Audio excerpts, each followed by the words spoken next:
Bienvenue à un nouvel épisode de Médecine en 3 minutes. Comme d'habitude, on va droit au but. Le sujet est exposé d'une manière brève, claire et souvent illustré. Allons-y. Le sujet d'aujourd'hui est à propos du dispositif intra-utérin. Alors, le dispositif intra-utérin est un petit élément en forme de T qu'on insère à l'intérieur de l'utérus pour prévenir la grossesse. Le dispositif intra-utérin, communément connu sous le nom de stérilet, est un processus de contrôle de naissance qui est réversible. Il est utilisé pour une longue période de temps, mais il est réversible. Ça veut dire quoi? Quand la dame décide de reprendre sa procréation, eh ben, il suffit qu'elle se débarrasse du dispositif, du stérilet, et ça y est, elle peut entamer sa reproduction. Alors, de toutes les méthodes contraceptives, le stérilet et les implants ont parmi les usagères une grande satisfaction.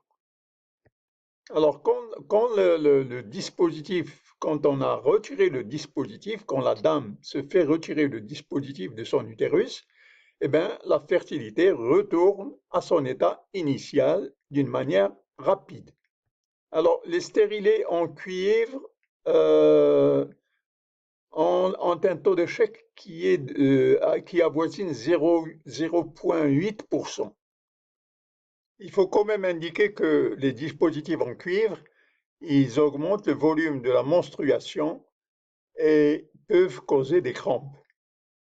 Alors, ces crampes peuvent être traitées par des anti-inflammatoires, mais la complication la plus sérieuse est l'expulsion du dispositif, qui peut se faire juste dans 2 à 5% des cas.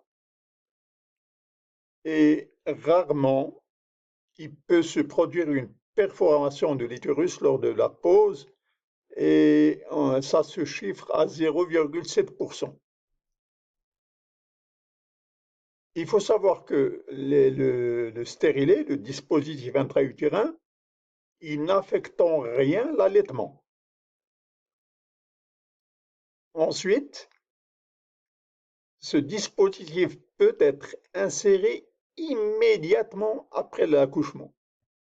Alors, voici deux modèles de stérilet. Le Paragrade, il a une longue durée, il peut durer jusqu'à 10 ans, alors que le Minera, lui, c'est jusqu'à 5 ans.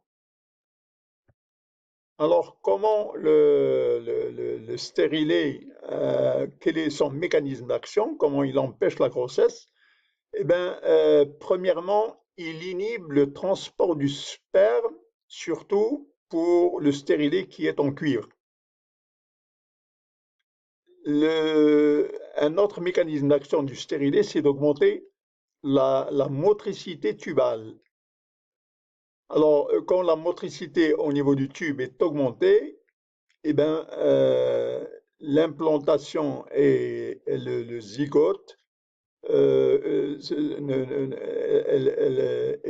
zygote, il devient immature et l'implantation ne se produit pas. Donc, il faut dire que l'implantation est inhibée au niveau de l'endomètre par l'inflammation et le sperme et le blastocyte sont détruits au niveau de l'endomètre par la phagocytose. Il y a aussi une action du mucus cervical qui est altérée par la progestérone.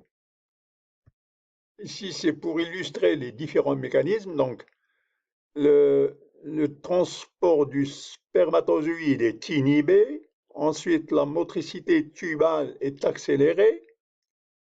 Ensuite, l'implantation est inhibée et le sperme et le blastocyte sont détruits, alors que le mucus au niveau du col, il est altéré, surtout par l'action de poussée. Alors, trois modèles différents. Alors, le modèle allemand Q-Save 300, le modèle finlandais 350 et le modèle chinois FlexiGuard 330. Alors, quelles sont les complications potentielles? Alors, on a déjà parlé de l'expulsion. Le stérilet peut être expulsé. Parmi les complications potentielles aussi, il y a la grossesse extra-utérine et l'avortement septique. Il se peut parfois, c'est rare, mais ça peut arriver que lors de la pause, on cause une perforation de l'utérus. Et puis la maladie inflammatoire chronique. Y a-t-il des contre-indications? Bien sûr. Alors, les contre-indications absolues, c'est la grossesse, bien entendu, un cancer du pelvis, quelle que soit sa région, connu ou suspect, un saignement vaginal connu ou suspect, ou une salpingite. Il faut cependant remarquer que les antécédents d'inflammation pelvienne chronique n'est pas une contre-indication. Les antécédents de partenaires mutuels, sexuels multiples n'est pas une contre-indication non plus.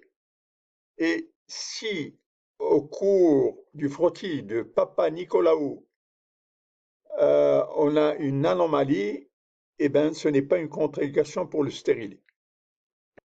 Parfois, le pathologiste peut remarquer la présence d'actinomycètes sulfure-granules sur le frottis de Papa Nicolaou.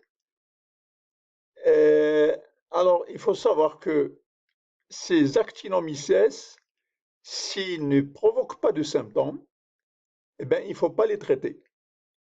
Et il faut faire le stérilet, il faut faire la pose du stérilet comme si de rien n'était. Et cela n'affecte en rien la pose du stérilet. Maintenant, alors, nous allons passer quelques tests. Si le dispositif intra-utérin, si le stérilet, est-ce qu'il peut coexister avec une grossesse? Si la grossesse est positive, qu'est-ce qu'il faut faire? Bon, si la personne est en grossesse et qu'elle a un stérilet, eh bien, il faut enlever le stérilet. Pourquoi? Parce qu'il y a un risque d'avortement spontané. Donc, la présence d'une grossesse doit obligatoirement induire d'extraire le stérilet.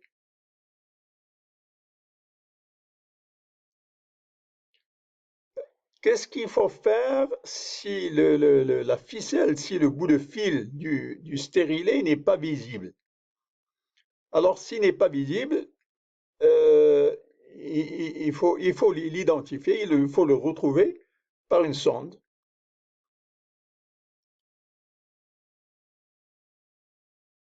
Et si on n'arrive pas à le faire, il faut utiliser des ultrasons, l'imagerie des ultrasons, et même des fois, il faut aller jusqu'à faire des clichés radiologiques pour visualiser le stérilet radio-opaque.